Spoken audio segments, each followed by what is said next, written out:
Hi, ரொம்ப நாள் கழிச்சு சண்டே லாக் பார்க்கலாம். இன்றைக்கி சிக்கன் மட்டன் ரெண்டுமே சமைக்க போகிறேன்.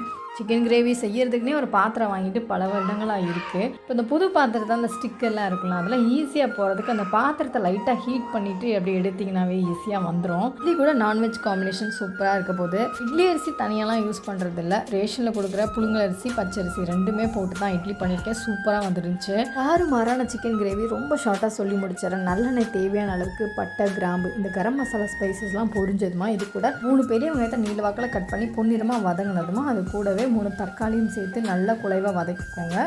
1 ஸ்பூன் இஞ்சி பூண்டு பேஸ்ட்டு நல்லா பச்சை வாசனை போகிற வரைக்கும் வதக்கிட்டு கூடவே சிக்கன் மசாலா ஒரு 1/2 பாக்கெட் சேர்த்துருக்கேன். நம்ம காரத்தை அந்த மாதிரி சேர்த்துக்கலாம். சிக்கனை சேர்த்து தண்ணி அதிகமாக வைக்காமல் மூடி போட்டு ஒரு 20 நிமிஷம் நல்லா எண்ணெய் பிரிஞ்சு வர வரைக்கும் வேக வைங்க. ஃபைனலாக நீங்கள் மிளகும் ஜீரகமும் தட்டி போட்டு கொத்தமல்லி தழை தூவி இறக்குனீங்கன்னா சூப்பரான சிக்கன் கிரேவி தயாருங்க. சுட சுட இட்லிக்கு காரசாரமான சிக்கன் கிரேவி மட்டன் குழம்பு ஆஹாஹா வேறு லெவலாக இருந்துச்சுங்க.